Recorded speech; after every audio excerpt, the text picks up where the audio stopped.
You're locked into Inception Radio Network, Superior, Wisconsin.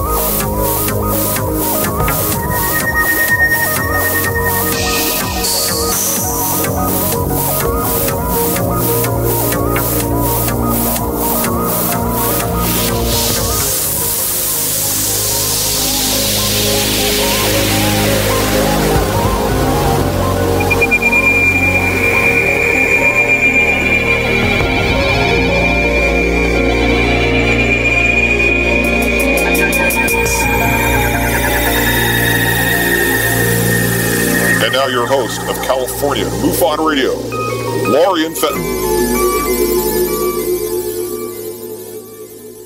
Welcome, everyone, to the California MUFON Radio Show. I'm your host, Lorien Fenton. So glad you guys are with me here tonight. Oh, my gosh, we've got a very interesting show this evening. My guest is Rey Hernandez, and he has an interesting group called F.R.E.E. that's kind of popping on the scene right now. And a lot of my good friends are involved with this, and I'm just so thrilled that he's doing it. I don't know much about it, so of course, I got a hold of him and said, hey, be on the show. And a good friend of ours here at the station, Grant Cameron, introduced me to his work and said, oh, you've got to have this guy. And I said, oh, sure. It sounds really cool. So I'm very excited to have him here with us tonight. But before we get to Rey, of course, I've got my little things going on all around the planet, it feels like. So I've got some announcements to make. And of course, the MUFON Symposium is going to be in September this year. And I did bring up the website again this week. Oh God, you guys got to start spanking me for not doing my job. MUFON.com. There we go. Let's see if they've got it up. They should. I mean, I've been trying to figure out, they've got it on one of the banners that flies by. I know that. So let's see if I can get to the right banner that's going to come on by here. Ooh, they got some new stuff in the store, you guys. Ooh, some really cool stuff. And, of course, they're advertising become a MUFON field investigator. You know, I had a very interesting talk with a field investigator this past Saturday. I was up at the Sacramento MUFON meeting and just had an extremely interesting conversation. And, I think it's time that the new CMS for MUFON is coming online soon, I hope. And I hope it's going to kind of take the place of people calling to say, yeah, I saw a UFO and it was, above me and blah, blah, blah. I'm hoping that the CMS can start taking care of that to free up all of our field investigators so they can actually go out to places where there's a very good chance of seeing something themselves and, being with the people that are having like first-hand encounters with the ETs or the angels or the reptilians or the Bigfoot or, whatever is happening to, stop by in their neck of the woods.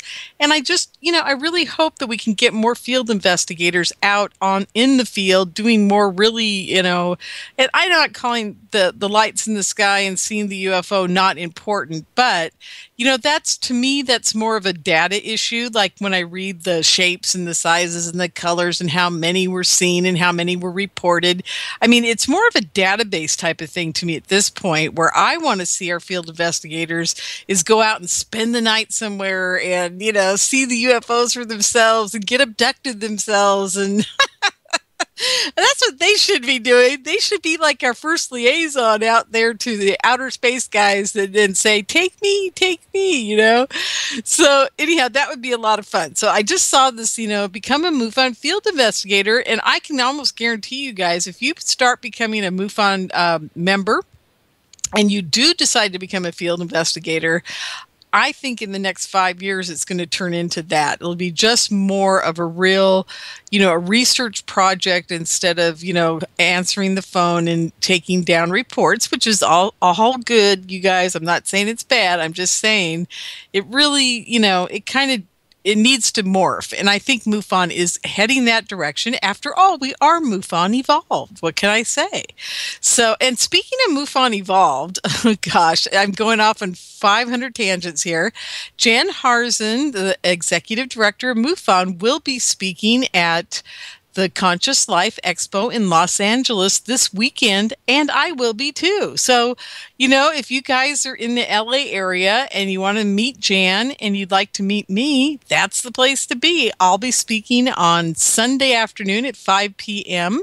And I'm not sure when Jan is speaking. You really do have to visit the website. The website is consciouslifeexpo.com.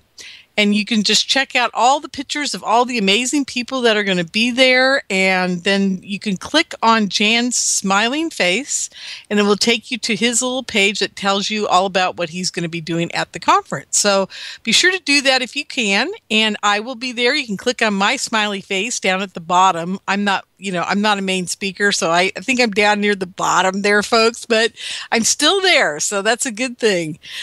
So anyhow, it's going to be a great talk on Sunday. I'm just, I keep changing my talk. I don't know what I'm going to do. I think I'll wait till I get actually in the room and then make that final decision. Because it really comes down to my whole belief of, I'm not even excited anymore about the spaceships. I'm not excited too much about the aliens. It was funny. Oh my gosh, I'm doing it again. I'm going off on all these tangents, but you guys just got to bear with me here. I will, get back to where I started, which is when the MUFON Symposium dates are. But, the thing for me was really coming full circle, and it's all the way back to why are they contacting us and how are they contacting us? I don't really care anymore about, are they trying to control us? Are they trying to do this to us? Do they want to harvest us? Do they want to make babies with us? Do they want our DNA? Are we warring with them? I don't know. I don't really care anymore. I've really come to the place where I'm just like, hey, I just want to know how you're doing it. That's number one. I think I already know how they're doing it. I know it's all frequency based. I'm pretty sure about that. And I'm pretty sure it's all done through them projecting into a frequency base of a holographic neural net in our head. And it's more computer-like, in my opinion, than it is organic.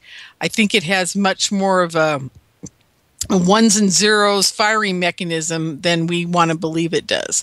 But that's just my opinion because of one of the weird abductions I may or may not have had, where I woke up. You guys are going to love this. I woke up and I had been dreaming that Einstein was teaching me all about 1 and 0. And I knew everything about 1 and 0 when I woke up. And for about 10 minutes, I knew that 0 was the answer to the universe. It wasn't 42. It was 0. I was so excited. And then within 10 or 15 minutes, it all faded away before I could even get the concept down on paper, which was so far beyond me as a human being. I was just surprised I grokked it for 8 to 10 minutes. So it was wild. It was absolutely wild. It was one of the wildest dreams that I've ever had, and it was so real, folks. I mean, it was just unbelievably real. So, and I've been talking to a lot of people who, have been taken by the other side, and they say, a lot of times these very high beings don't come to you as high beings because we can't see them in their form. We can't see them as light.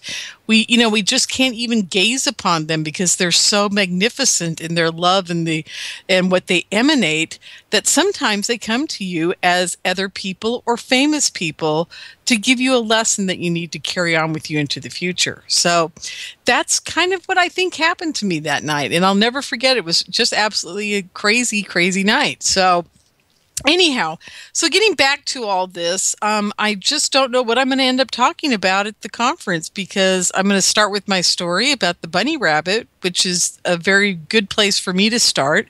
But then I'm going to go into all the helicopters, super soldiers, mind control, and all that, and then into how I think it's all part of the giant holographic matrix that here's the kicker, folks. I think our fear creates the negative stuff that happens here on this planet. I think we manifest it all as a universal mind. So there you go. That might be the end result of my talk. I don't know yet, but we'll find out. We'll see how I feel on Sunday.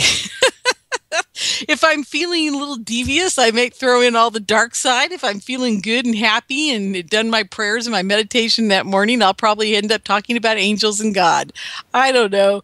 We'll find out when we get there, but it'll be fun. And I hope you guys, if you're in the LA area, you can make it.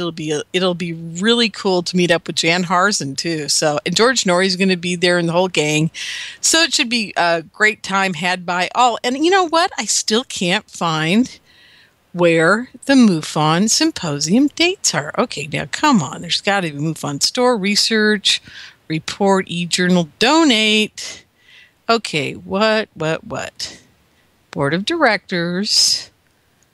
Okay, this is just, am I losing my mind? I'm going to have to talk to MJ here. MJ.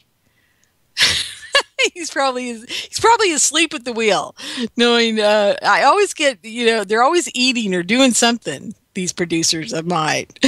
But MJ is a director of MUFON as well, and maybe he knows the answer to all this. Let's see. I'm going to click on my bubble. Yes. Well, I can't find the dates on the website for the upcoming MUFON Symposium in September. Okay, he's going to check for us. Okay, so we will get those dates. I know it's September because I was just kind of flabbergasted. It was always the end of July, and it moved to September or the 1st of August. It was always that last weekend, first weekend of August. Now they moved it. So there we go. I do know that, and I know it's going to be super, super cool. Okay, that was the one thing I wanted to start out with, and I went off on 75 other areas, and that I'll be speaking at Conscious Life Expo this weekend, and then I'm going to be at UFO Congress, and this is where I really need everybody's help. I really want to go, and I don't want to sleep in my car. It's pretty much where we're at, folks. I've got just barely enough gas money to get there, and I'll probably end up sleeping in my car. But if you guys would help me out, I'd really, really appreciate it. I don't even know if I have a donate button up on my little lame website that I've had. Let me go check, because I've changed servers. And I don't know if it's even still there anymore. I don't even know if my website's up. I'll have to go check and see. Oh, no, it's not. It's just basic. Darn, I didn't put it up. Well, I believe that you could send me, you know what, I will put up by tomorrow, I will have something up on my website, lorienfenton.com, where you can donate if you'd like to help me out. I would really love it if I didn't have to sleep in my car the whole weekend. Now, I did find out that a friend is offering me to share her room if I can come up with the money. I need $250 for that. So if you guys could see it in your heart to throw $25 my way, if 10 of you would throw $25 my way, I would be able to be there, and I'd be able to stay there overnight, and I'd be able to not sleep in the car, and things would be just so wonderful. So I'm kind of just throwing that out there. I hate asking you guys for money, and I hate doing that, but I'm kind of desperate at this point. We're only about 2 weeks out, and I really don't have the cash to be doing anything but sleeping in the car. But, hey, I've done it before. We can always do it again, but 5 nights, it gets really tiresome. That's all I got to say about that. So at lorienfenton.com, that's LORIENFENTON.com, you will find tomorrow a donate button and help get Lorien to the UFO Congress. That would be wonderful. And I'll be doing some live broadcasting there. I'm going to do some special reporting. We're going to do some interviews for the Insiders Club. It's going to be wild. I'll be broadcasting Thursday, Friday, Saturday, all afternoon. About 4 hours each afternoon. And I'll be broadcasting to IRN and Revolution Radio. I'm going to do both of you guys at the same time so that I can make everybody happy at all the networks. Might even pick up a couple other networks too. So it's going to be really wild. There'll be a lot of people listening, I think. So it's going to be really fun. Now, you guys pray for me that I can get Bob Lazar to come and do an interview with me. If he will, I'm going to make it an Insider Club interview for you guys. So just wanted to say, get your Insider Club membership, because I got a funny feeling I might be able to get them. So there you go. Okay, so I think I've done my damage. I've got all the announcements. I went off on a tangent. Let me get back to my guest. So here we are. Rey Hernandez, are you with me? Yes, I'm with you. Oh, great, Rey. It's so wonderful to meet you. Now, I got to give the audience a little back history on how I found you, or you found me, or we found each other. Is Grant Cameron, a very good friend of mine, was, I can't remember what we were talking about. We were at the last conference together, and he goes, oh, you've got to interview this guy named Rey Hernandez. I said, why? And he goes, oh, he's starting this cool organization called F.R.E.E.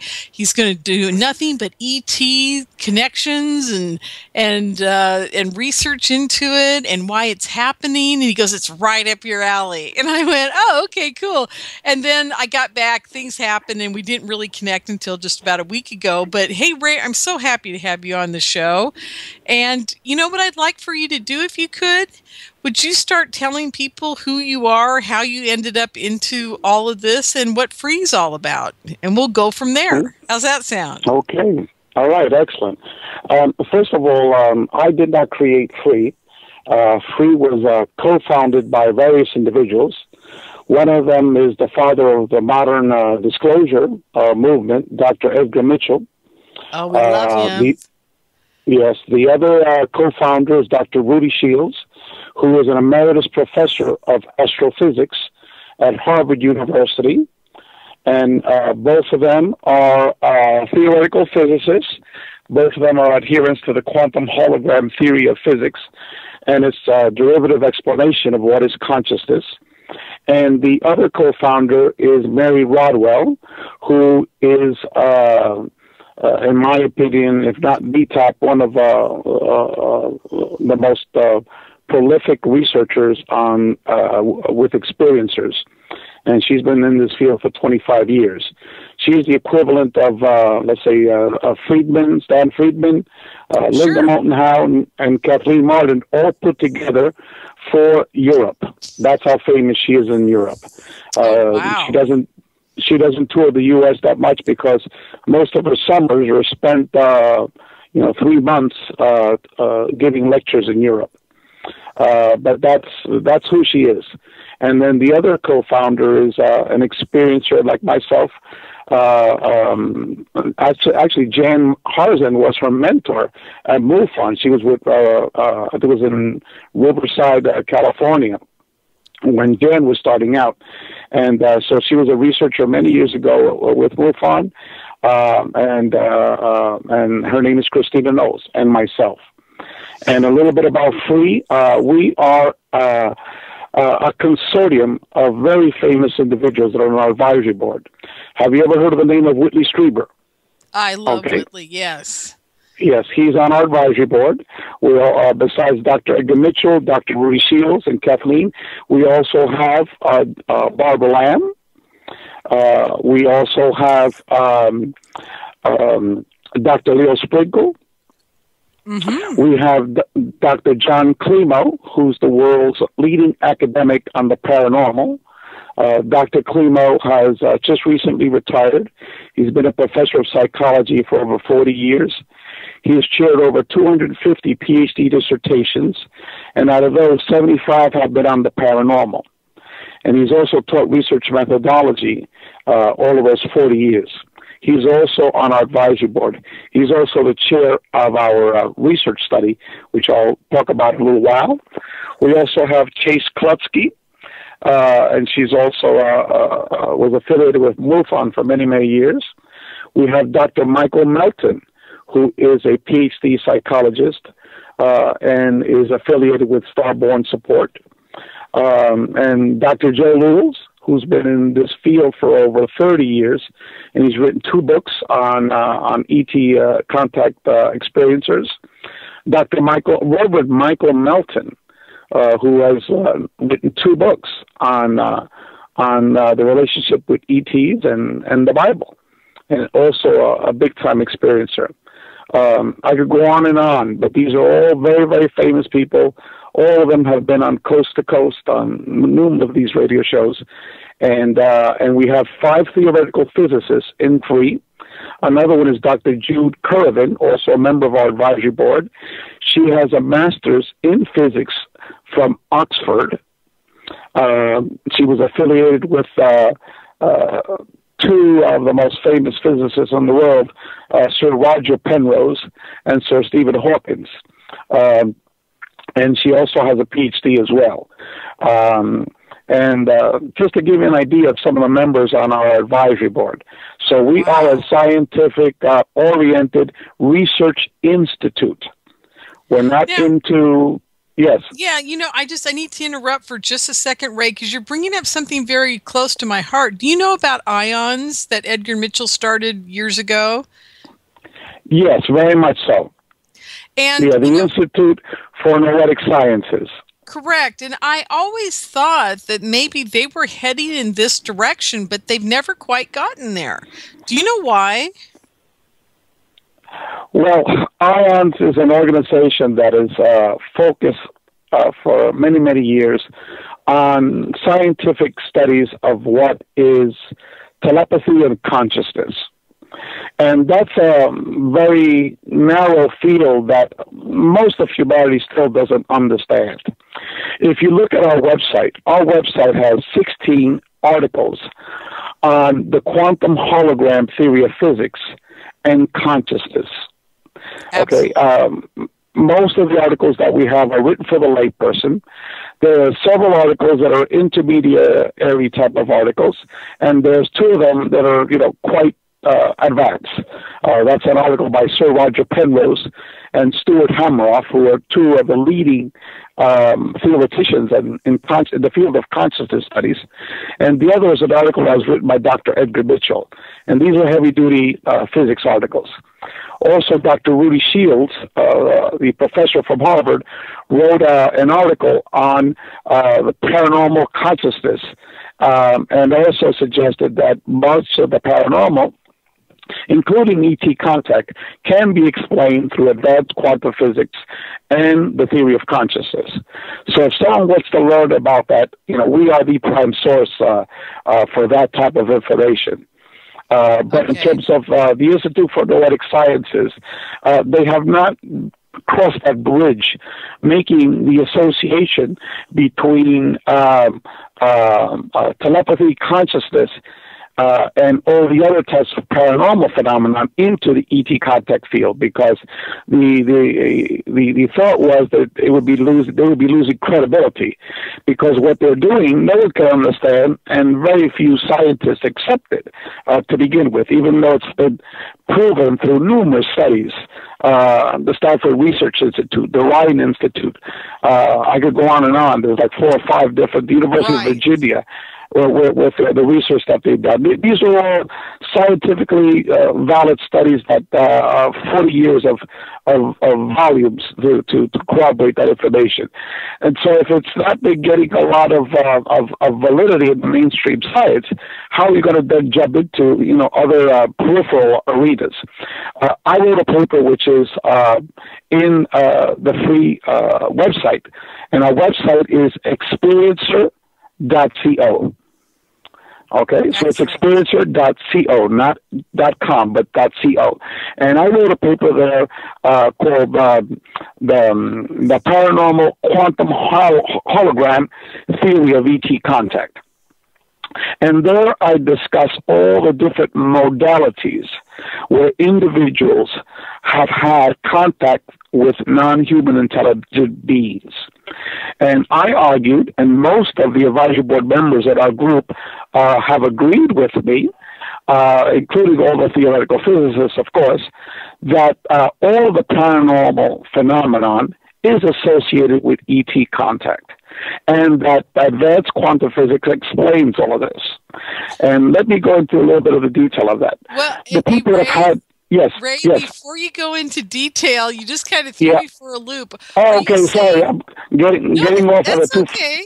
I just have to ask you this question. So you're saying ghost and Bigfoot and any other kind of ET besides the Greys or what have you that may not be categorized yet, you're saying they're all part of the ET consciousness? They're all part of the quantum hologram theory of a multidimensional reality. Gotcha. Okay. And that consciousness is the glue that holds all of that together and explains this type of interaction with all these different sentient beings popping up in various mechanisms of consciousness and ET interaction. For example, I won't go into details because it might get too technical for a lot of people, but near-death experiences. People have stated in their near-death experiences that the realities of that experience was much more consciousness and vivid than you and I talking right now. People have done remote viewing. Most of the major remote viewers, that the books that are published, they all speak about conscious communications with sentient beings. People who do mystical meditations, same thing. Hundreds of articles and books of having communication with conscious sentient beings. People that have taken ayahuasca or iboga or magic mushrooms, a very large percentage of them come back and state they've had conscious communications with sentient beings. On and on and on. The list goes on, the different modalities, the different ways, the different mechanisms through the paranormal experiences that people have had direct conscious communications with non-human intelligent beings. Okay. Now here's the $64 question. What makes one person be able to communicate with them and not another? Do you know yet? Do you have any clues? Well, one of the let me jump into our free experiential research study, because that might give us some possible indications that might explain some of this. We are doing something that's totally unprecedented. Okay, we are doing the first comprehensive, long-term academic study of the ET contact phenomenon. Individuals that are having contact with non-human intelligent beings that are UFO related. Okay. Our focus is not on abductions. All of the researchers at our group, and these are individuals, as you know who they are, they've been in this field for most of them over 25 years.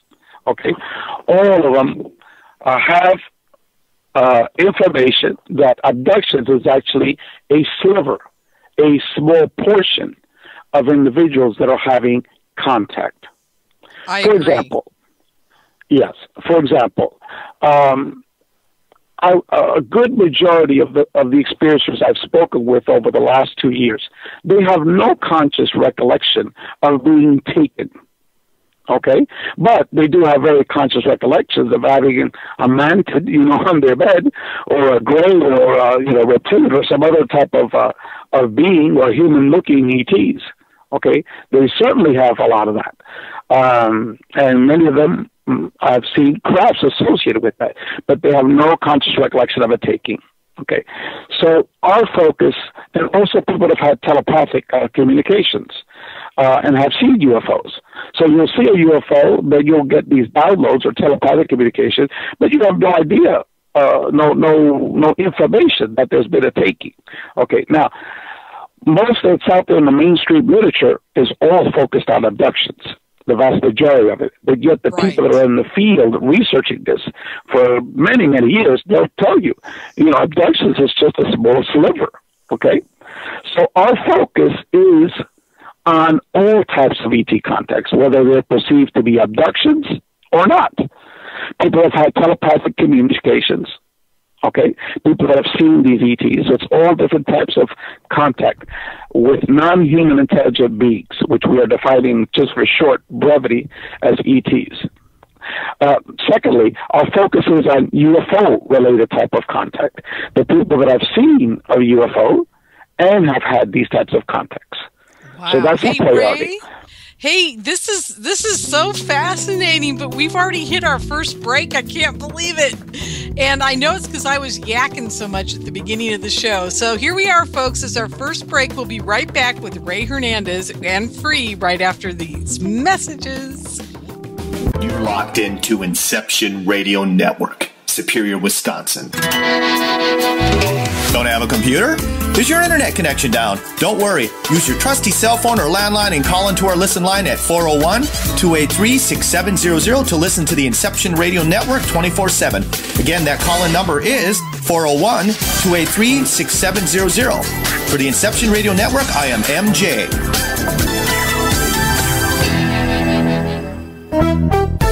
Hi, Inception Radio Network listeners. This is Amanda. Just a reminder that Inception Radio Network is on Twitter. Follow us at I_R_N and keep up to date about who's on tonight, what interviews they'll be doing, who's guest spotting, what topics they'll be covering. Tweet to us, tweet about us, retweet topics to your friends, and most importantly, never miss a great show again. That's I_R_N.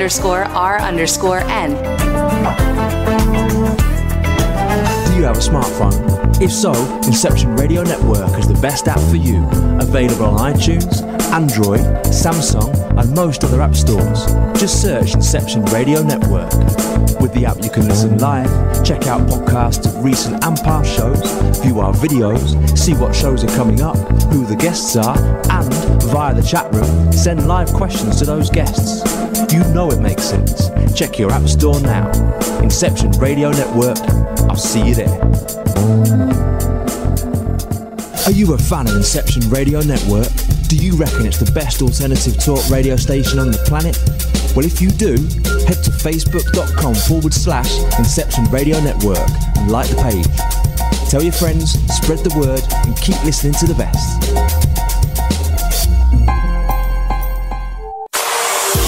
Hello, everyone. Lorien Fenton here, host of the California MUFON Radio Show, asking if you'd like special access to exclusive and amazing information about UFOs, the paranormal, and all things unexplained. If you're nodding yes, then join IRN's Insider Club.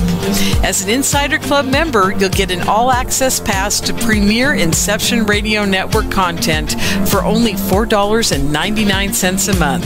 This includes live UFO and paranormal conferences, live streaming UFO skywatches, exclusive IRN radio and TV productions, and of course, paying radio with MJ and Ken Storch. So don't wait any longer. Visit InceptionRadioNetwork.com and click on Member Login to join IRN's Insider Club and get your VIP access today.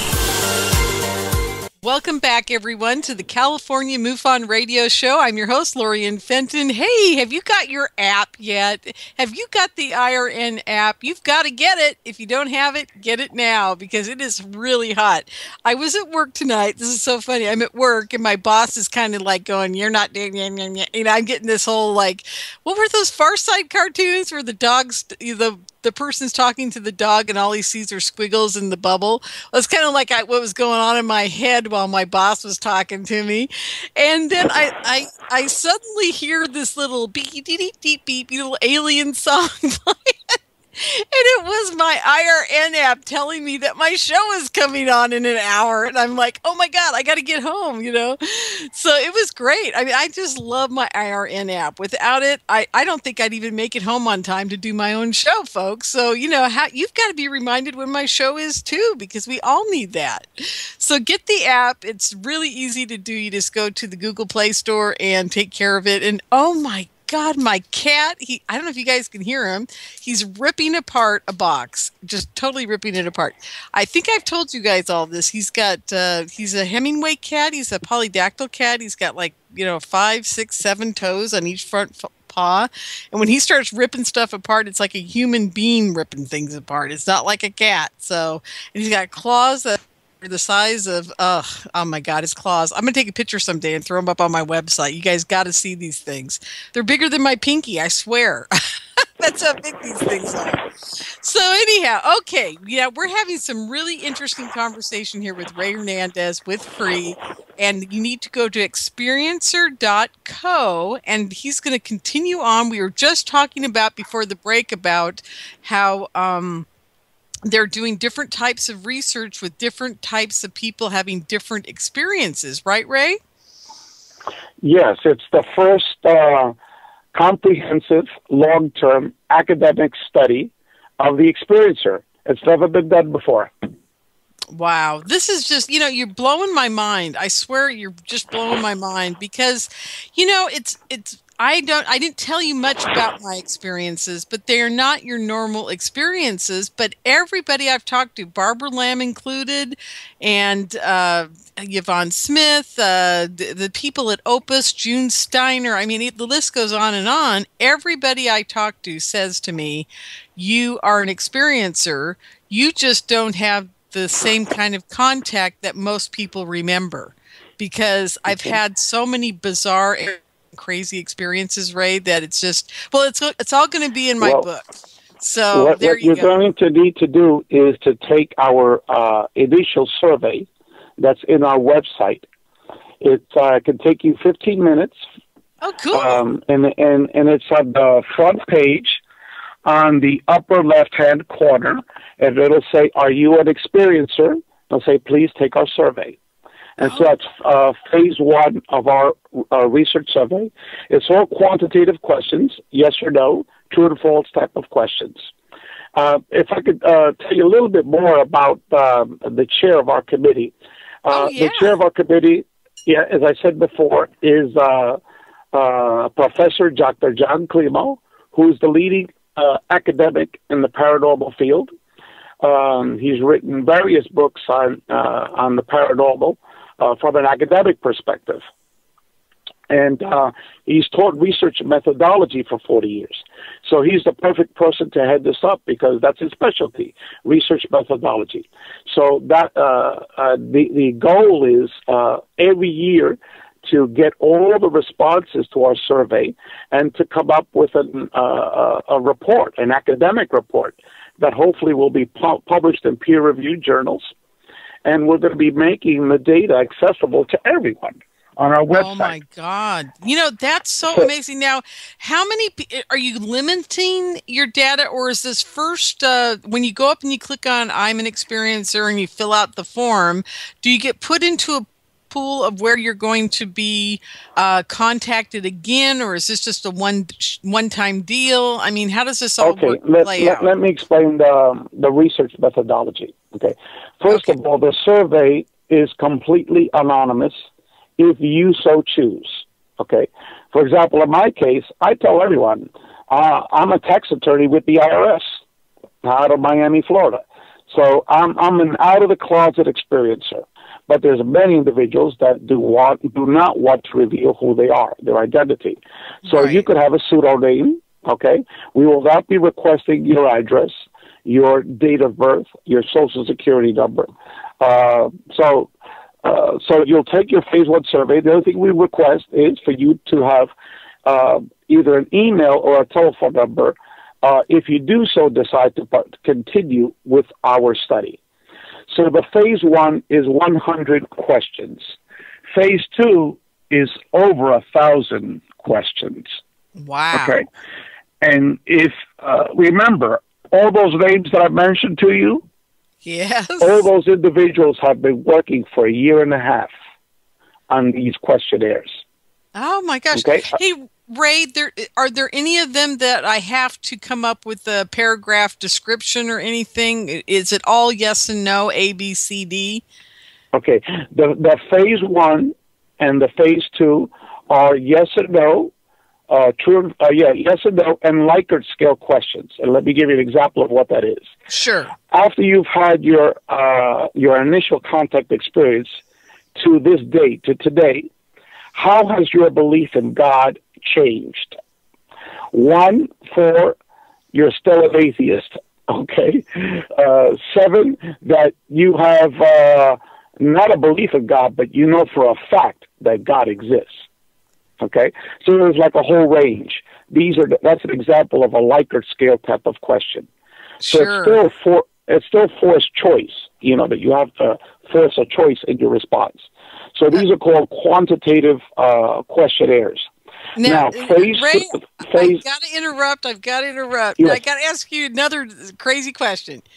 Now, how are you defining God? Because, and I'm going to give you my example. My example is... No, I didn't throw out God. I just used that as an example of a Likert scale type of question. Okay, good. Because actually, I don't know. I think it's a supreme type of consciousness. Or an AI computer out there somewhere. I'm just not sure it's this God energy that people. If you want to call the energy God, that's fine, as long as you guys are, saying that's what it is. I just use that as an example of like a Likert scale type of question. Okay, great, wonderful. Thank you for that. You're very welcome. And then the last part. Okay, if you still want to continue with the study, is a formal interview. The formal interview will be comprised of 50 open-ended questions. Now, an open-ended question is, okay, tell me about your initial experience with a contact experience. What happened? So it allows the participant to elaborate. It doesn't force them to choose, a specific response. So it's an open-ended question. And we have 50 of these types of open-ended questions. And it's going to be administered by someone with lots of experience working with experiencers. And I think during the break, I told you some of the people that we have. We're going to have all of our advisory board members and people that are not advisory board members that are very much interested in becoming interviewers. People like Grant Cameron, he's an interviewer. Colin Andrews, he's an interviewer. Mel Fabregas, he's an interviewer. People of that type of caliber. And then what we're going to be doing is...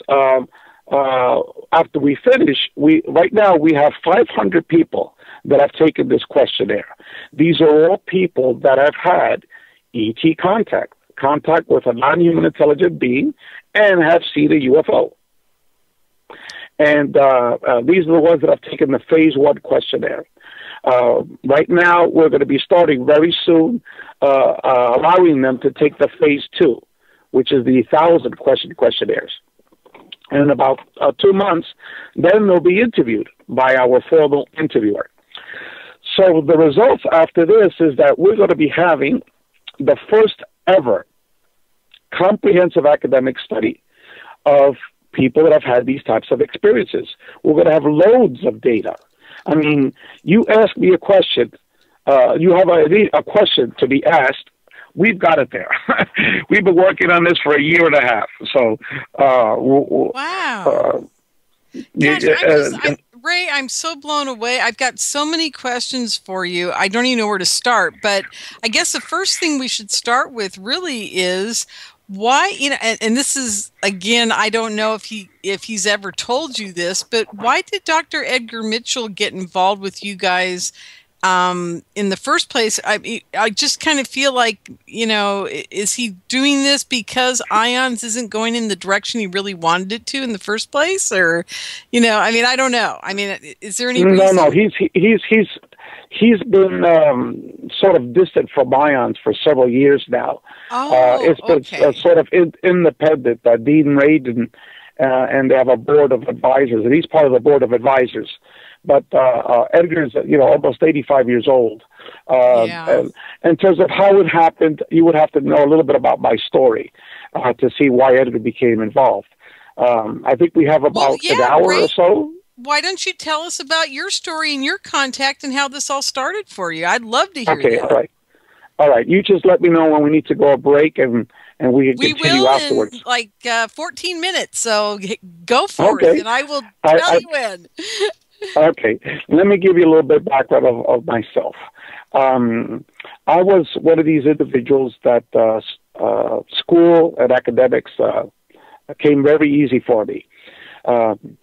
I got a scholarship to attend Rutgers College in New Jersey, and pretty much the last 3 years I aced out. I then went to work for the University of California, Berkeley, for about 3 years. And then I attended Cornell University for a master's program in urban planning. And then after that, I got the most prestigious Ph.D. scholarship that's out there, and it's called the National Science Foundation Ph.D. Scholarship. And it's a scholarship that's extremely competitive because it pays for 4 years tuition at any university in the United States, and also gave you a very generous stipend for those 4 years. And this was back in 1982, I believe, 83. And at that time, it was $12,000 a year to live off. So it paid all of your tuition plus an additional $12,000 a year. Cool. And so I decided to go for a PhD at University of California, Berkeley. And as most of the people of California know, Berkeley is the university that has the most Nobel Prize winners out of any university in the world. And for the field that I was studying in, city and regional planning, it was the #1 planning school in the country. And I also had been admitted into MIT, their program, in Cornell. And those at Harvard didn't have a program, but those are the 3 major programs in urban planning and city regional planning. And so I spent there 4 years at Berkeley. I came out with almost a 3.8 grade point average in the PhD program, which is, almost purely A's. And then I passed all my exams, oral examinations, and then I went to a new school for social research. I became a research associate over there, and the understanding we had was that I would be completing my dissertation, and then I would have a tenure-track faculty position once I finished. But I could have gone to any other university that I wanted to.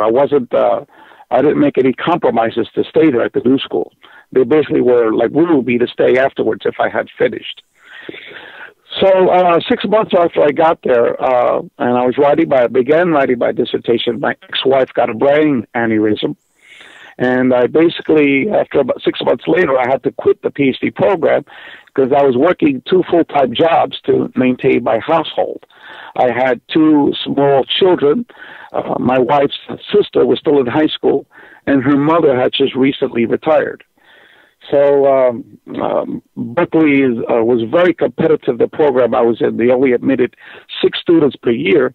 And if I just kept on hanging on without progressing my dissertation, that would be unfair and unjust. So basically, I'm a frustrated ABD, which means all but dissertation. But in my whole framework, I think like an academic. I act like an academic, very rational person, and I was frustrated because I could never finish my PhD. And then what happened was. Yes. So later on, I wrote up a pro bono grant for the City University of New York, a $3 million grant, and the university received it. It was from the US EPA, United States Environmental Protection Agency. So the dean then came calling for me and said, "Okay, I want you to be the administrator of this program," and offered me a non-tenure track teaching position at the school. Sort of like an adjunct professor, but I was a full-time employee at the school running their environmental program. But I knew I didn't have a career if I didn't have a PhD. And so what happened was I went to their law school, the City University School of Law, while I was working full-time as a faculty member and administrator there at their school. And so I became an attorney. And then my first job offer was with the IRS as an estate tax attorney. And the estate tax is basically an inheritance tax. So it's very technical, it's very boring. Most of the attorneys that I deal with on the private side are basically attorneys that have CPAs. So it's very dry and boring, but it's paid the bills. But I was also an atheist. Before my experience, a material rationalist doing a very boring job, and frustrated individual who was never able to finish his PhD. So what happened was on a Saturday evening, we had our dog. Her name is Nena, which means little girl in Spanish. 60-year-old Jack Russell Terrier that was quite lethargic, moving around like an old lady. And then we had some friends over, and they told me, Ray, what happened with Nana? And we saw, and we found out that she was paralyzed from the neck down. Whoa. So we called our vet. Yeah, we called our vet, and the vet said, look, I'll open up the office tomorrow, and we can have a ceremony to put her to sleep. And but we didn't get to that point. All night, my wife was praying. She's a hardcore Catholic, praying for her to recover. Sunday morning, the dog woke us up barking. Woo, woo, woo. So my wife said, oh, maybe she's healed. She's recovered. So she started moving her on the floor, pushing her, turning her over. Nothing. The dog could not move at all. She was still totally paralyzed. So, okay, that's her destiny. So my wife picked her up and carried her down the stairs to see if she could go to the bathroom. And when she got downstairs at 6 o'clock in the morning, she saw an object floating in our living room, 4 feet off the ground, 1 foot from the wall, the corner wall. And this is what she told me later on what it looked like. It was metallic, silverish in color. It looked like an upside-down U. The bottom was about 2 feet across. It went up about 3 feet high. Inside were these 2 green lights. My wife, when she saw this, being the good hardcore Mexican Catholic, she knelt down and started praying. And she said, if you're a bad spirit, get the hell out.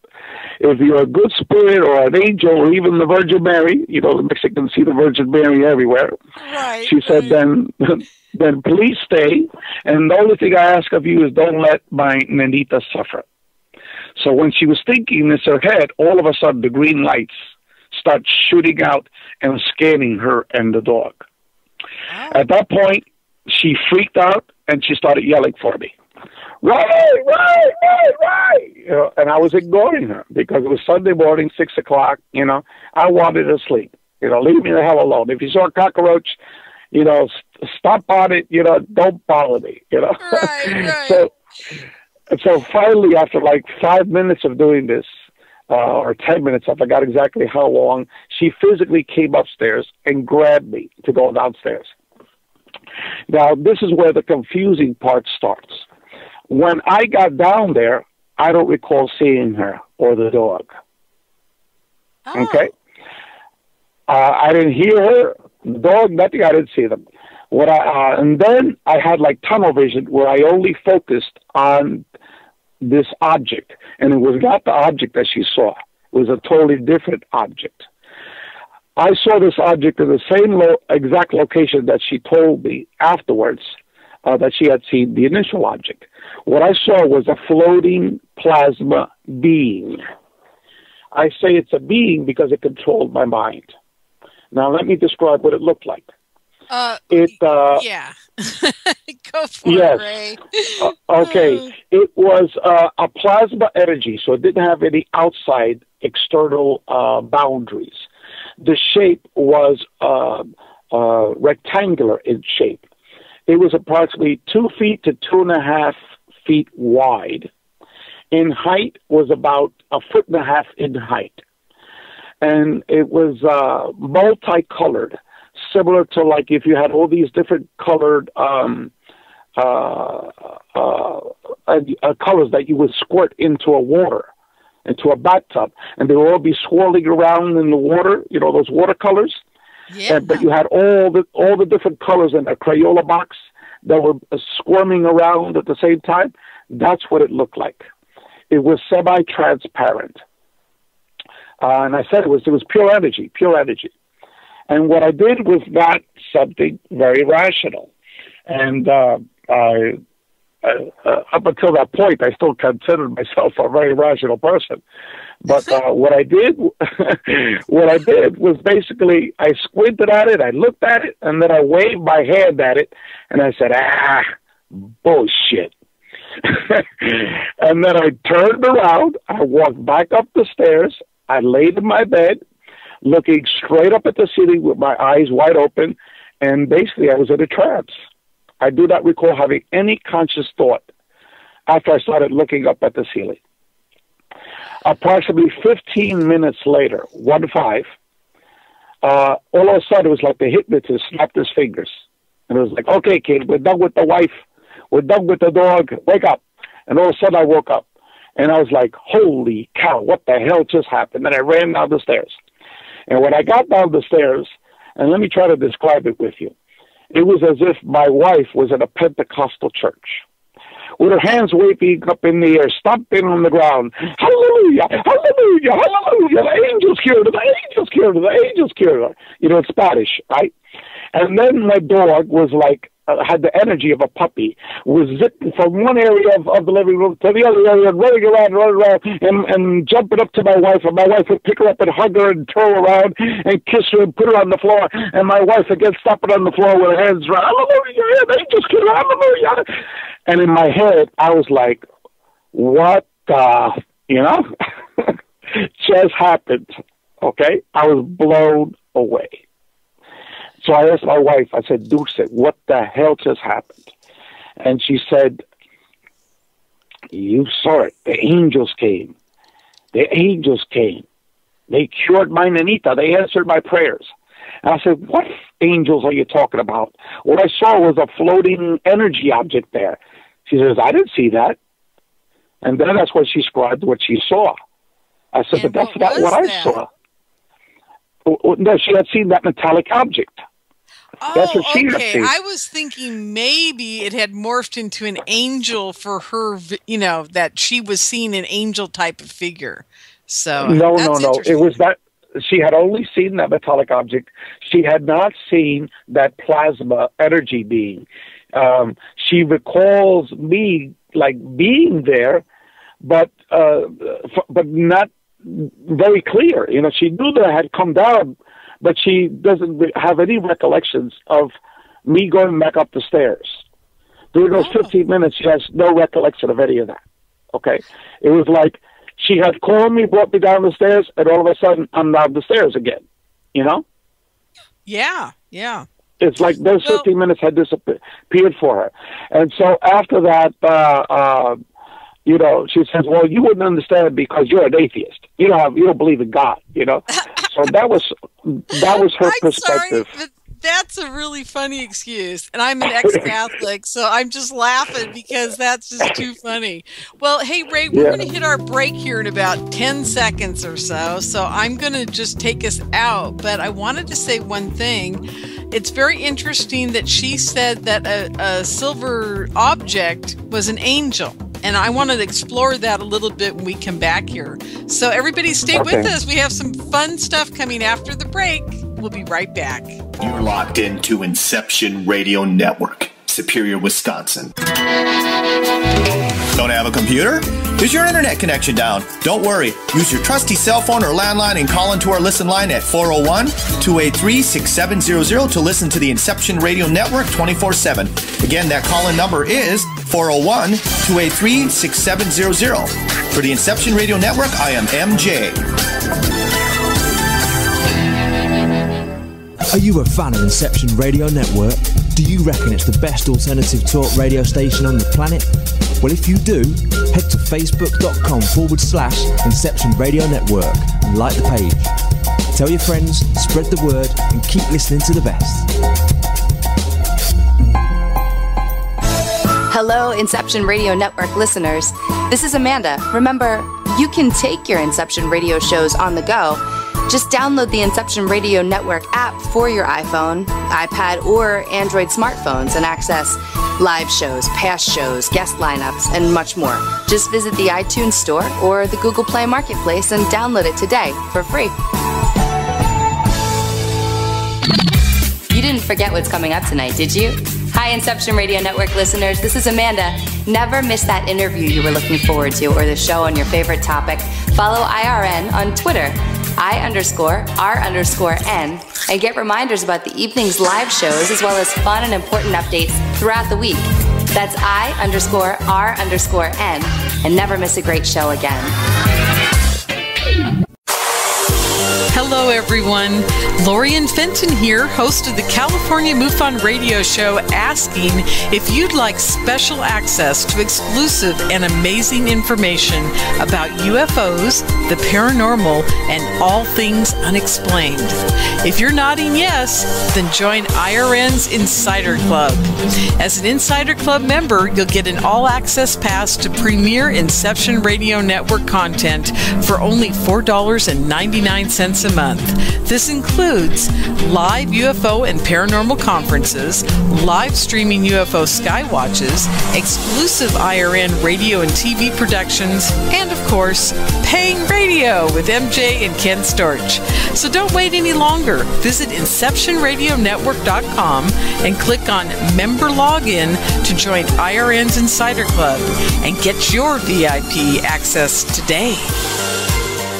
Welcome back, everyone, to the California MUFON Radio Show. I'm your host, Lorien Fenton. We're here tonight with Rey Hernandez and his new group called F.R.E.E. It's F-R-E-E. You can find them at experiencer.co. That's .co, not com, .co. So anyhow, Rey was telling us this amazing story about his first encounter. And folks, while we were on the break, I asked him, how old were you when this all happened? And he goes, it just happened in 2012. And I'm like, oh my God, I've been having experiences my whole life. And as I've told all of you folks here on my show, I always thought all this was normal. I never really even talked about it until I was 53 years old is when it all started coming out, because I thought everybody had people walking through their walls and saw the ghosts of their dead boyfriends. And I just thought this is all like normal stuff.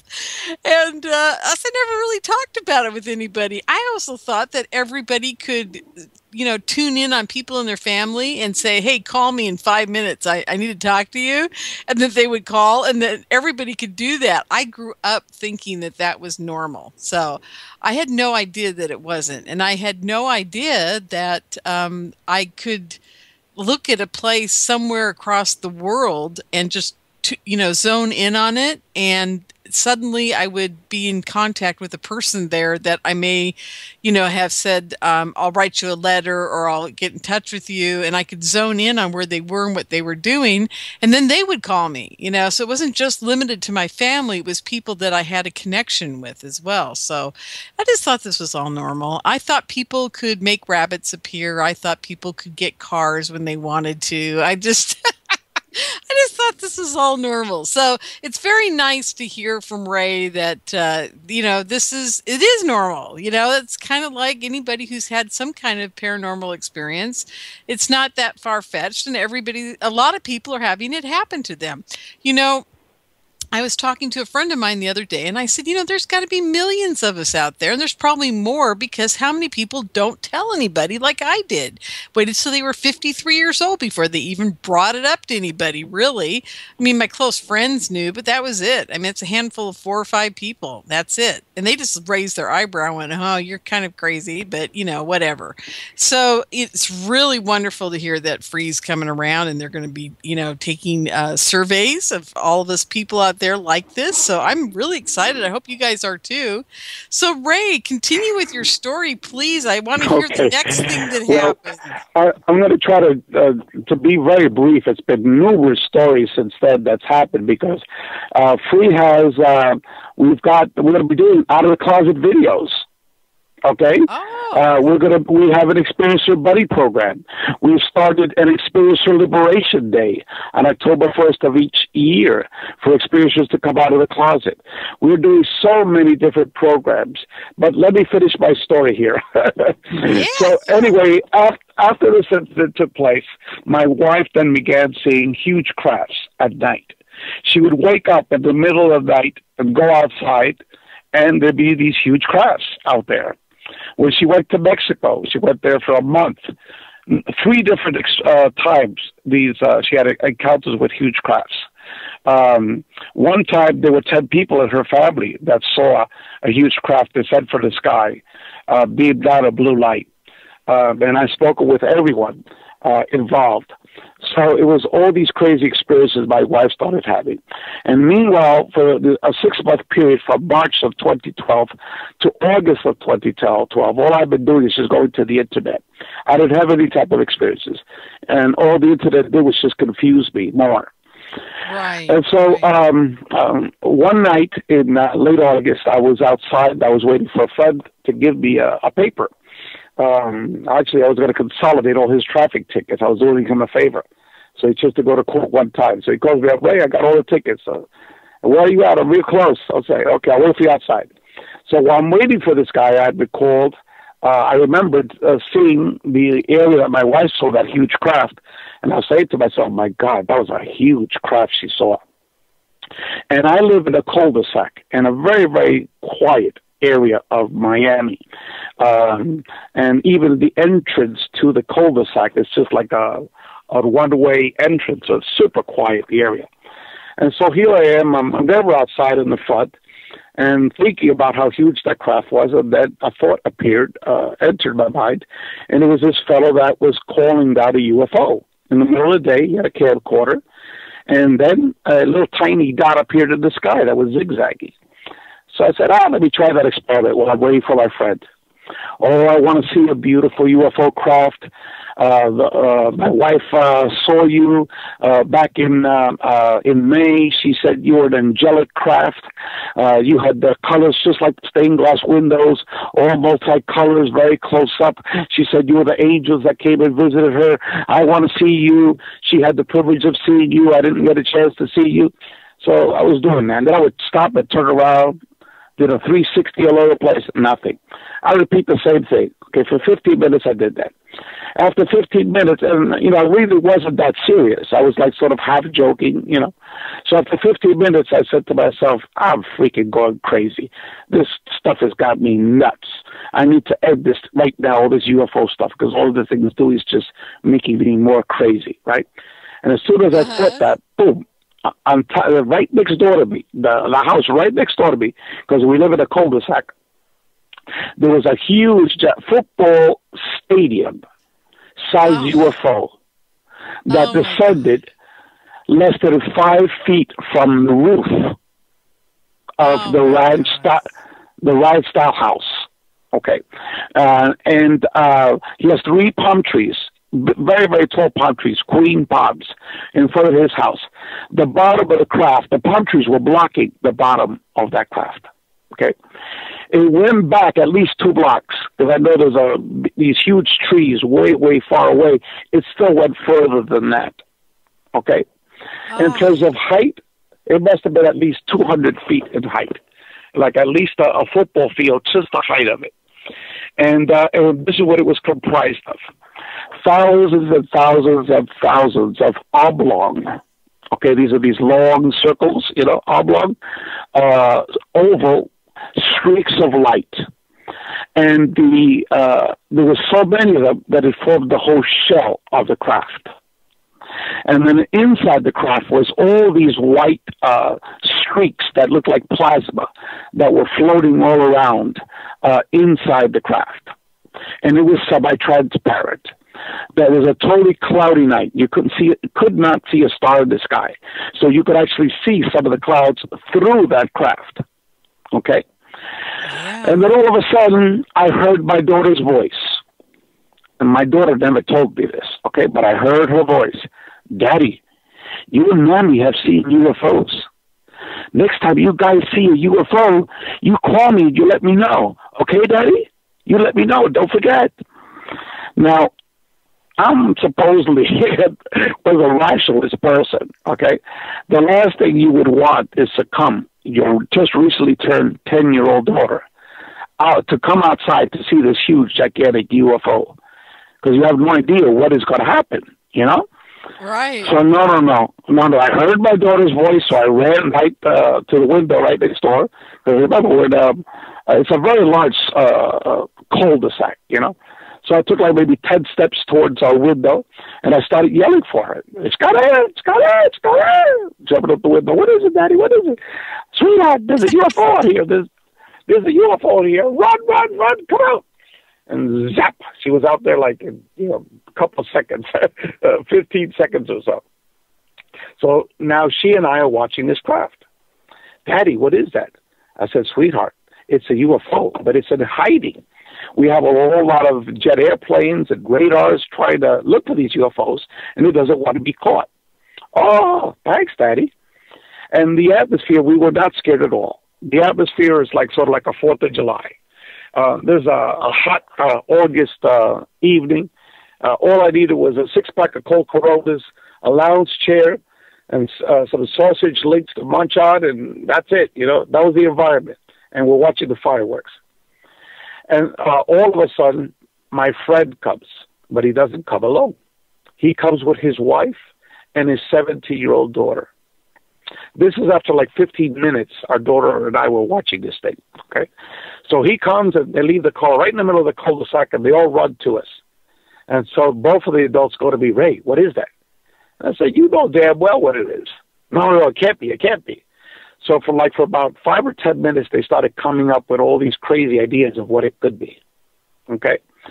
And after they're explaining all the different possibilities, I was shooting them down, Oh, it's the headlights bouncing off the clouds. Oh, yeah, the headlights are forming thousands and thousands of these oblong light streaks, okay? I mean, on and on and on. So it came to a point that I was laughing, out loud. And basically in my head, I was telling these ETs, I said, they don't believe you, man. You better come up with something better. They don't believe you. All of a sudden, the lights changed. Those oblong light streaks stopped, and they were replaced by thousands and thousands of stars, 10 times the size of Venus, huge stars. And they'll be blinking on and off 2 or 3 times in a second, okay? Uh-huh. And then now was no doubt what it was, okay? They stopped talking about what this thing could be. Now they knew what it was. And then everyone began pointing because the stars started to concentrate in different areas of the craft.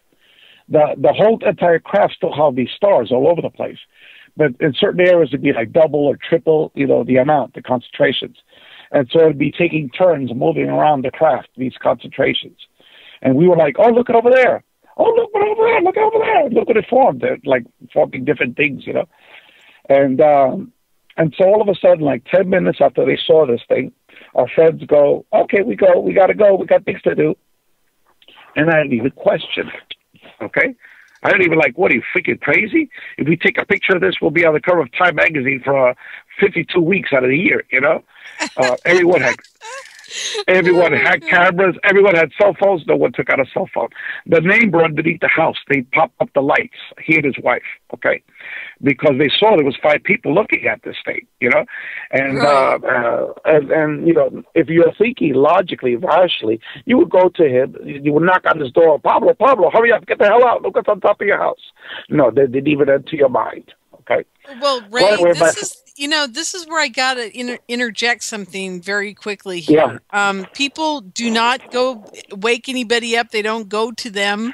They don't whip out their cell phones. They don't get their film cameras. They don't do a lot of things. And I think it's absolutely because they are being controlled not to. Oh, yes. I've got clear examples of that. Yes. Let me tell you what happened, okay? Yeah. Finish the story. I just wanted to interject that. So you're absolutely correct. No, we're talking it now. I'm going to tell you now. Okay? Oh, okay. Yeah. What happened was after they left, okay, I didn't even question them leaving, okay? Normal person would be questioning, okay? After they left, then my daughter and I stayed watching this for another 15 minutes. The total time that my daughter and I were watching this was at least 45 minutes to possibly an hour, okay? Everyone in our group, once they heard my story, they said, Ray, we've never heard of anyone having such a close encounter with a ship. The ship was 30 feet away from us. I mean, almost I could spit at it, Definitely, if you had a little pebble, you could hit it, okay? For such a long time, at minimum 45 minutes, okay, with so many witnesses, 5 witnesses. And one of them was my own daughter, okay? They've never heard of anything like that. So anyway, they leave. So now it's just my daughter and I. all of a sudden, I felt like I was being attacked by mosquitoes. Thousands and thousands of mosquitoes all over. I was smacking my legs all over the place. I was wearing shorts. After being tortured for like about a minute, I said to myself, come on, Scott, let's get out of here. These mosquitoes are killing me. Meanwhile, that huge craft was still there. Okay. Now, thinking rationally, I could be in the middle of Pamplona, Spain, with all those bulls coming at me. I would not leave. I'm going to stay there watching that craft. Okay. So anyway, they controlled me. They put that in my mind of the mosquitoes. And let me explain why. 5 minutes after we got inside, my daughter goes to me, Daddy, there were no mosquitoes outside. All of a sudden, it was like the hypnotist snapped his fingers and said, okay, kid, wake up. We're finished with you. Okay? And I woke up and I said, holy cow, what the hell just happened? Just like when I was in bed. Remember? I told you about when I was in bed. Right, exactly. Yep. The same thing. I woke up, I ran, I got my camera, I got my video recorder, I ran outside, nothing, gone. Yeah. Okay? And it was then that I realized, I said, oh my God, look at the power of these ETs. They're able to get into your consciousness and actually control part of your consciousness to the point where you think you are consciously are having a conscious conversation with someone else. Okay? Right. But in reality, you're being controlled. It's like they're drawing a line. They're saying, okay, you cannot cross that line of reality, the line that deals with who we are. Okay? Absolutely. You could, and that's exactly what took place. Now, that is not even the big story. Okay, those two stories that I told you. Okay? Great. Let's get to the big one. Okay. The big stuff happened afterwards. Okay? Immediately, I stopped. That same night, I was somehow guided, and I started watching some YouTube videos on near-death experiences. Immediately, I ordered like 20 or 30 books on near-death experiences and consciousness studies. Edgar Mitchell stuff, the Institute of Noetic Studies, okay, that type of consciousness studies. Yep, you know, the Dean Radin books, the quantum physics books, yep. You know, all of those things, okay? And it would, out of those 30 books, it was maybe 20 near-death experiences for like 10 books on consciousness studies, okay? I devoured those. I even paid extra for the fast shipping, you know? I devoured those books, okay? For the next 4 months straight, all I did was 12 to 18 hours a day was to read books on near-death experiences, consciousness studies. When I had like about maybe 5 left, I would go to Amazon, order them some more. It was just constantly. I must have read hundreds of books on near-death experiences and consciousness studies, at least 100 books on scientific consciousness studies. My wife thought I was going crazy, okay? I stopped going to the internet, okay? Stopped going to the internet. It was just, that was my only mission in life, okay? And I know why now. Okay, 4 months later, because remember, I saw that that craft in late August of 2012. I even called MUFON. They had a researcher, a STAR team leader from all of Florida. Her name is Mary Margaret Zimmer. She came out here, and she came out and she interviewed me. She interviewed my daughter. She interviewed my wife. And then I asked her whether she wants to interview the other 3 witnesses that saw that huge craft with me. And, you know, she didn't want to, you know. But at least, you know, she got to speak with myself, my daughter, and my wife. And then she filed the MUFON report, and one time her husband was here as well. She came out like twice. And her husband is a retired weatherman with the National Oceanic, the people that monitor the hurricanes down here in South Florida. NOAA, the National Aeronautics and something like that. Yeah. So he was here, and I figured he knows about atmospheric conditions and stuff like that.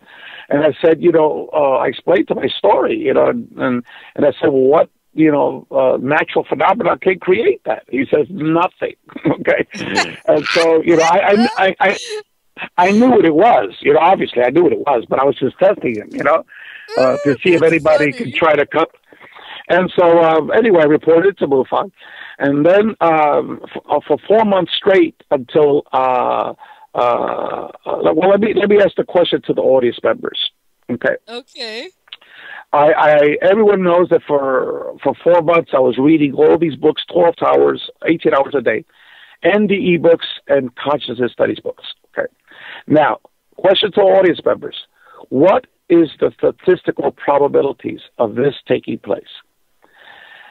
The very first 3 people you ever talked to about near-death experiences, 3 days in a row, Friday, Saturday, and Sunday. Each of these 3 individuals then turns around and tells you, I had a near-death experience. This is my story. So what are the chances of the very first 3 people that you ask, 3 days in a row, on a Friday, Saturday, and Sunday, telling you that they had NDEs after you asked them? You know, That's very phenomenal. That is really phenomenal because, maybe the weird part, Ray, is that, because you were in that space, they were drawn to you, of course, and that's got to be the reason, I'm sure. So. Well, what happened was I was guided to them. That's what happened. Okay. They weren't guided to you. You were guided to them. I was guided to them because it's statistically almost impossible that taking place. Okay, yeah, absolutely. Especially after for 4 months, all I was doing was reading those books. Okay, yeah, and then let me explain how it happened. Okay, my daughter had a fever for 2 days straight. Well, let me skip this because I want to get into the free stuff. Okay. Okay, sure. Yeah. We've got a few minutes here before the next break, and then we have the last 25 minutes or so of the show. So we got a little bit of time, but I do want to get 1 or 2 questions in from the chat room tonight, if we could. Sure. Let me just state that after that, I began to develop numerous paranormal experiences. I got the ability to identify people who have had NDEs or have seen UFOs. So far, I've counted over 40 people just here in Miami that just approached out of the blue. Excuse me, what do you know about UFOs? Then they look at me strange. I said, have you ever, do you believe in UFOs? Yes, I believe in them. Have you ever seen one? I think so. Well, I've seen them. And then that's when they open up. Okay, same thing with the NDEs. Okay, over 40 people I've managed to approach that I get this intuition. Okay, and then Ray, I gotta tell you something. You're kind of freaking me out because I've seen you now. I'm guessing you're probably in your late 40s or something like that. I'm 58. 58. Okay, so you're 1 year older than me. So we're compadres in the the 1957, 56 Chevy. I'm telling you, the best car ever made. Anyhow, I can just see you now walking up to people and just blurting out, "Hey, what do you know about UFOs?" And I can just see the look on their face. It must be wild. Yeah, because I know they've had those experiences. Let me jump to May of 2013. May of 2013, I was driving to downtown Miami in the middle of a traffic jam, 8:30 in the morning. All of a sudden, I got what I call an ET telegram, okay, which is a voice coming into my head, giving me instructions. Then I saw a video associated with it. The video was that I was inside a wheel, a big gigantic wheel, and all the different spokes of the wheel had a different paranormal topic. Near-death experiences, out-of-body experiences, remote viewing, telepathy, ghosts, the spirit world, ETs, all that stuff. Ray, I got to stop you. I had that same vision. Oh, my goodness. I swear to you, and that's where I started telling everybody about the spider web, because to me it equated to a spider web with the center being our holographic consciousness and love combined that were the key to everything. Well, it was very, very similar. That it had all these paranormals, and then basically I was seeing that quantum physics was holding it all together. Exactly. And the voice, yes. Oh my God. And the voice was, you need to undertake a project to inform humanity of the relationship between ETs, the spirit world, and quantum physics. It didn't tell me what this project was. Then it said there are several criteria. One criteria is that you cannot do it by yourself. You have to bring others into the fold. The main criteria for the other people that you could bring in is it has to have minimal to no ego. Okay? No ego in this process. Secondly, it cannot be done for financial reasons. Right. Okay. Right, exactly. Okay. So we got to stop there. Yep. We got to stop at the financial reasons because we've hit that last break. Oh my gosh! Okay. I am so blown away, Ray. I can't even tell you. I can't even talk right now. Okay, everybody, stay with us. We'll be right back. You're locked into Inception Radio Network, Superior, Wisconsin. Don't have a computer? Is your internet connection down? Don't worry. Use your trusty cell phone or landline and call into our listen line at 401-283-6700 to listen to the Inception Radio Network 24/7. Again, that call-in number is 401-283-6700. For the Inception Radio Network, I am MJ.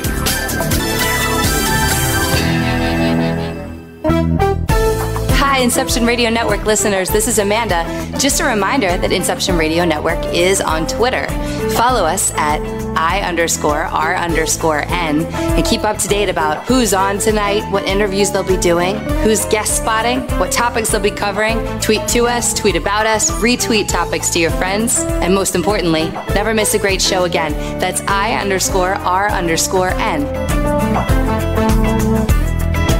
Do you have a smartphone? If so, Inception Radio Network is the best app for you. Available on iTunes, Android, Samsung, and most other app stores. Just search Inception Radio Network. With the app you can listen live, check out podcasts of recent and past shows, view our videos, see what shows are coming up, who the guests are, and, via the chat room, send live questions to those guests. You know it makes sense. Check your app store now. Inception Radio Network. I'll see you there. Are you looking for a cure for boredom? Never worry. IRN's new interactive website introduces a number of ways to pass time while you listen to your favorite show. Choose anything from the IRN chat lounge, the game lounge, video lounge, or the mood lounge. These fun, exciting features let you chat in real time with fellow listeners, view live skywatches, play daily posted online games, or pick a show based on topic. The choices are endless. Use your time wisely, keeping it all on IRN. Hello, everyone. Lorien Fenton here, host of the California MUFON Radio Show, asking if you'd like special access to exclusive and amazing information about UFOs, the paranormal, and all things unexplained. If you're nodding yes, then join IRN's Insider Club. As an Insider Club member, you'll get an all-access pass to premier Inception Radio Network content for only $4.99 a month. This includes live UFO and paranormal conferences, live streaming UFO skywatches, exclusive IRN radio and TV productions, and of course, paying radio with MJ and Ken Storch. So don't wait any longer. Visit InceptionRadioNetwork.com and click on Member Login to join IRN's Insider Club and get your VIP access today. Welcome back, everyone, to the California MUFON Radio Show. I'm your host, Lorien Fenton. We're here tonight with Rey Hernandez, one of the founder, I would say the founder who found all the other founders of FREE. And FREE is an amazing, amazing group, you guys. You've got to really go check them out. It's experiencer.co. Experiencer.co. Check it out.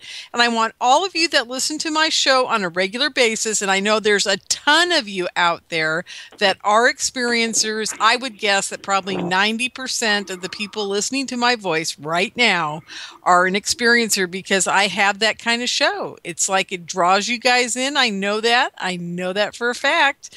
And I want to thank Deidre. Deidre came up to me the other day at a MUFON meeting, and she thanked me and told me never to quit. She said that there was something out there I was supposed to be doing for you guys, and I'm not sure what it all is yet. I'm still trying to pin that down, but she was She is very kind to me, and I want to thank her from the bottom of my heart for keeping me in the game, as they say, because like I've told you guys many a times here on the show, it's certainly not anything that's helping feed the cats. I can tell you that right now. But I love doing it. I love connecting with you guys, and I really do appreciate all of my fans out there that do come up to me when they see me in Northern California and encourage me to keep going. So I want to thank you all from the bottom of my heart. I really mean that. So anyhow, back to Ray.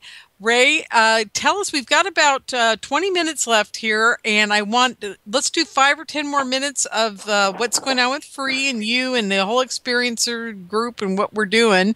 And then I'm going to get you a couple questions from the chat room. How's that sound? Fantastic. Great. Let me just say that I want to encourage all experiencers to take our survey. It can be completely anonymous. This is the first scientific study of you and me and yourself, all the experiencers. It's never been done before, okay? So I encourage everyone, and it's on our free website. It's on the upper left-hand side. It'll say, are you an experiencer? Please take our survey. Other projects that we're doing in F.R.E.E., we have something called an experiencer buddy. We have 30 individuals that are mature experiencers. Not by age, but most of them are by age. But these are individuals. That have had contact experiences for 30, 40 years. Mature people that have been there, done that. They're not traumatized. They're there to help you out, to talk to you, to guide you, to give you encouragement, to give you pointers, someone to talk to. In my case, it was a whole year before I had anyone to talk to. So send us an email. Our email is free@experiencer.co. So that's free@experiencer.co. Some of the other projects, yes. If I was going to try to find an experiencer buddy, what would I say in the email to you? Would I say, "Dear Mr. Ray, I'm an experiencer and I need to talk to somebody else"? Is that what I would do? Yes, we have about 5 or 6 different people that check our emails. Because remember, we're a group of like 60 individuals, not just, Ray. It's a lot of people involved in here.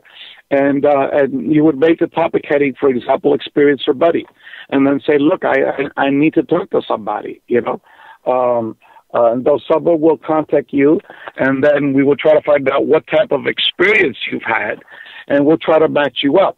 For example, if you had a mantid experience, we'll hook you up with a couple of people in our group that have had mantid experiences. If you've had the short grays or the reptilians or the human-looking beings, we'll try to match you up.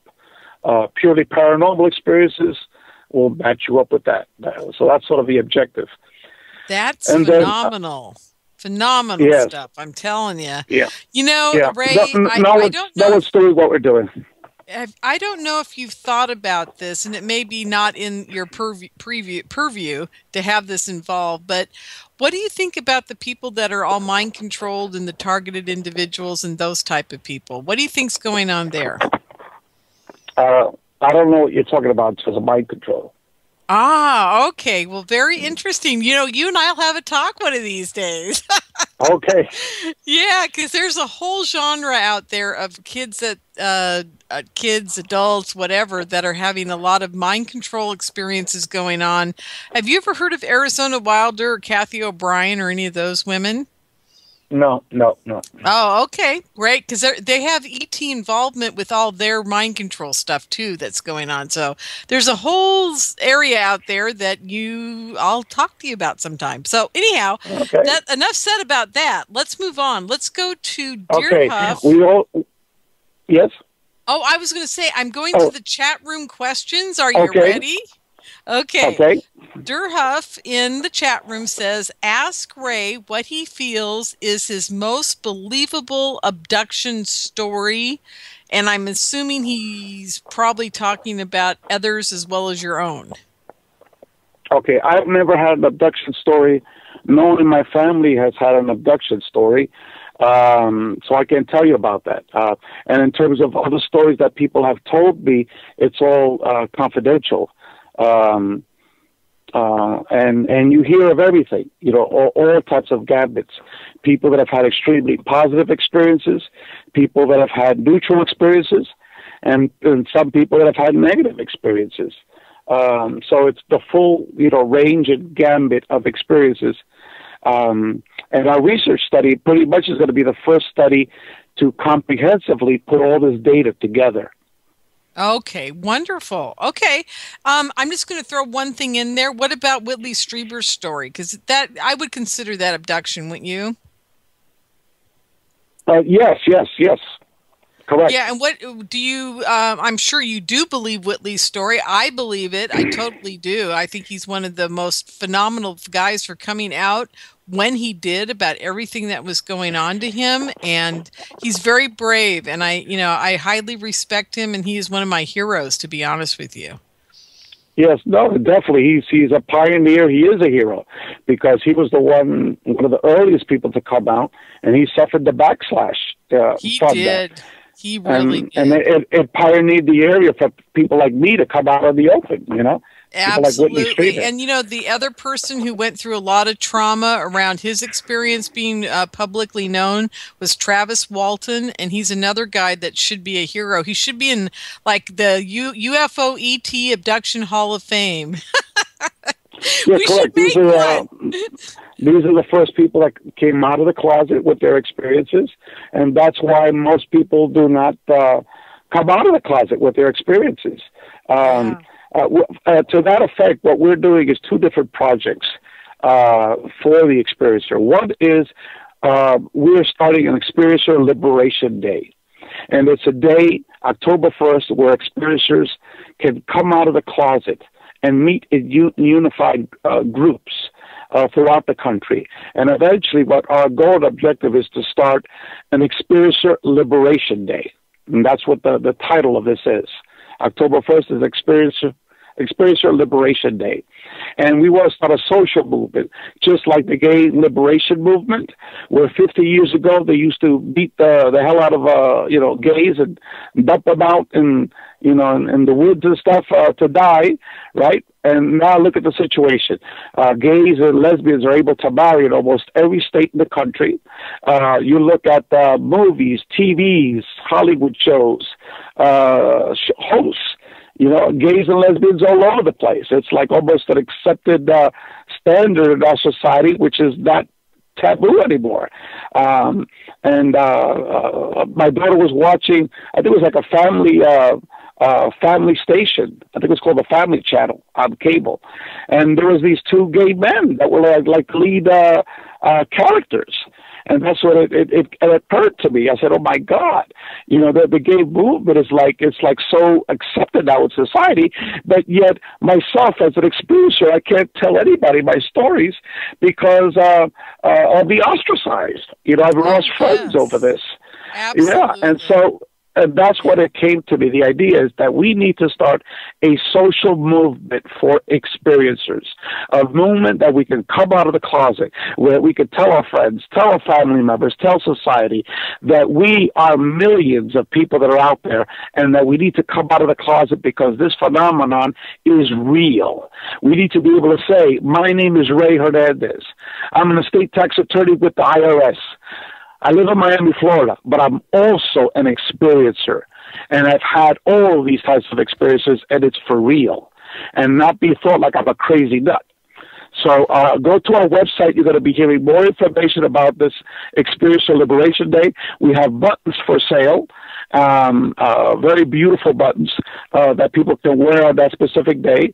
And we're trying to get all the support groups and all the organizations that are working with experiencers, contactees, abductees, no matter if they've been positive, negative, or neutral, what you have, for all of us to join forces so we can finally come out of the closet. And we're also doing Experiencer Out of the Closet videos we're going to be putting on our website. These are little 3 to 5 minute videos similar to what I said before, where you're coming out of the closet. And obviously these are only for people that are self-assured, that are, stabilized with their situations, that are coming out of the closet. But if they see, for example, there are 5 medical doctors that are there, that there's 5 theoretical physicists, those are the people that we've gotten free. If they're all coming out making these videos, why can't I? So we're hoping to have... Yeah. So we're hoping to have thousands of these out-of-the-closet videos on our website.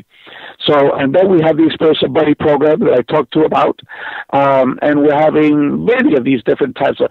You go to our website, we have many educational articles, articles that talk about the science and physics of ET contact. That it's not like we're crazy, that there's actually science that explains everything that's going on. And we've got those articles. We've got 5 theoretical physicists in FREE. We've got 5 medical doctors, but 2 of them are out of the closet. The other 3 are still in hiding because they're still practicing physicians. Okay, they're scared that they might lose their licenses. We have 6 Ph.D. psychologists in FREE. Okay, and we could go on and on and on and on.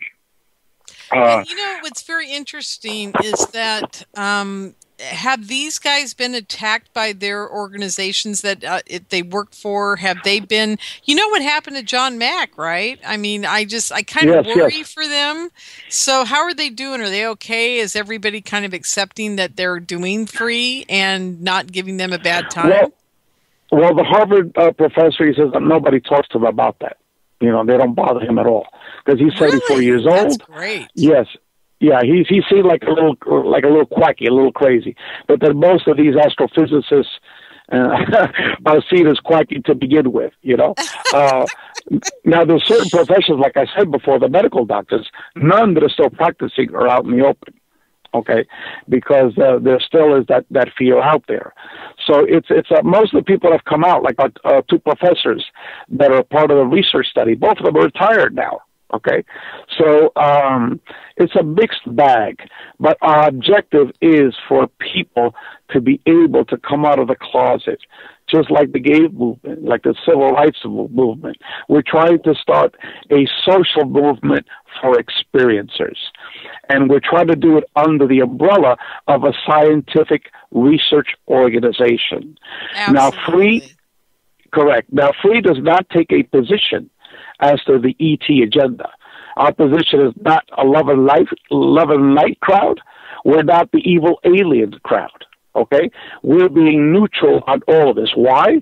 Because almost everybody in our group, while they might have their own hypotheses, everyone in our group has the position that we don't know squat about what's going on because this is so complicated, okay? And anybody that comes out like they know it all, my position or the position of FREE is that they're full of it, okay? Because we have just seen the tip of the iceberg of what is really going on. Now, our research study is going to begin to illuminate a lot more clarity because for the first time, we're actually going to have data of what actually is going on. Yes. Okay? Yes. Perfect. And so, we are a scientific research organization that's not biased, that has no position as to the ET agenda. And we're trying to begin for the very first time to try to even know what questions to ask, let alone what the answers might be. That is just phenomenal. I'm just so thrilled that you came on the show tonight. You're that's making why me happy. That's why Grant said you need to talk to this fellow, right? He did. He instantly, because Grant and I have known each other for quite some time, and I was with him, not when it actually happened. I thought I was there when it happened because he had such a bizarre look on his face, but I was there the weekend that he had his download from the ETs about consciousness, and I was at the banquet that evening at UFO Congress, and I was looking at him, and I kept looking at him, and I kept thinking, something has changed. Something is wrong with Grant. Something's happened. I was really worried about him, and I kept picking up on it, and I couldn't figure out what was going on. And so about 6 months later, I'm getting a hold of him and asking him to come on the show again or something, and he says, oh yeah, I had this amazing download when I saw you at UFO Congress. And I said, when did it happen? He goes, oh, the afternoon of the banquet. I said, said, "Oh my God!" I said, "That was in late February, right? What was late that? February. It was late February. Late February, 2012? absolutely, 2012. My experience was March the 4th, 2012. Oh my God. That's crazy. Just crazy stuff, I'm telling you. And I knew it. Ray, I absolutely knew something was going on with him. I actually was kind of concerned. I thought he was having a stroke, to be honest with you. I was like, something's really changing in him. And I could just see it emanating from him. It's being spread out throughout humanity. There's many individuals that are receiving these special messages all throughout. And it's orchestrated. That's what people don't understand. It's being orchestrated. Well, you know what scares me about this? You know, I have these very prophetic experiences. And like I was telling you, your thing about the wheel and all the spokes and all that, I had almost identical thing happen to me. It was I would call it a download. I don't know how else to describe it. It always happens to me between being awake and asleep. Sometimes there's an angelic... I was in the middle of a traffic jam. Yeah, there you go. I mean, but I had my reptilian one driving from Las Vegas. That was a very scary experience. But anyhow, I go off on tangents. I got to keep on point here. So that whole thing happened to me again during the almost awake, almost asleep phase where I felt there was another presence in the room. I never see anything. I always feel like there's something else there with me. And then I get these amazing like visions and things happen, and I'm just like, okay, that's cool. And then I just go on with my everyday life. Well, you need to take a phase 1 survey, and then later on, in a couple of weeks when the phase 2 comes out, to take the phase 2. Now, there's one thing that people need to note. Our study is not based upon people who have had hypnotic regressions, okay? The people, if you're going to be answering these questionnaires, it's based upon conscious recollections. Oh, cool. And not, I'm not arguing that hypnotic regression is not good, okay? But it's as good as who is the person administering the hypnotic session. I agree with you totally on that. Okay, one. And so you could have a lot of biased sampling, a lot of biased information as a result of this. So what we're doing is we're asking people to only answer these questions based upon conscious recollection. Yes. Now, see, that's really important. I've been waiting for this moment because the problem we have is people that come to me all the time saying, yeah, I was hypnotically regressed and I think this all happened. So that's the problem. You think it all happened because you were maybe led to believe that was going on. I don't know. You know, I wasn't there. I wasn't there for the 3 hours of their hypnotherapy session. I don't know if they're telling me something that is all fantasy, because believe me, folks, you can have fantasies while you're being hypnotized. I've been hypnotized several times, and I know that it can happen. So, you know, definitely in the heads of a biased or untrained individual, and most of the people that are doing this, you know, I took a 30-hour Dolores Cannon course, okay? And I've got my phase 1 regression certificate. Now, does that make me an appropriate person to start doing this on people? Of course not, you know? But yet there's other people that have been doing this for many, many, many years that are quite professional in doing this. That's why... Barbara and Yvonne and those women that I know that have been doing it for forever, I think they're wonderful at it. But still, Ray, you know what I tell people? I tell people this all the time. I said, you are the true answer to what's really going on with you. You've got to look in yourself. You can't be looking to others for the answers. You've got to look inside of you. You're the person who knows whether it was real or not. You're the person who knows if the information is correct or not. You're the person who knows if it was, you know, an extraterrestrial or just maybe a ghost, or, you know, maybe they're the same thing. Who knows? But you're the only one who can answer that for yourself. And that's why your survey is so important, because it gives them the chance to answer it in a cognitive, awake, live, reflective state instead of being in a place where you're being guided by another. So, and also the questions that we're asking a huge diversity of questions.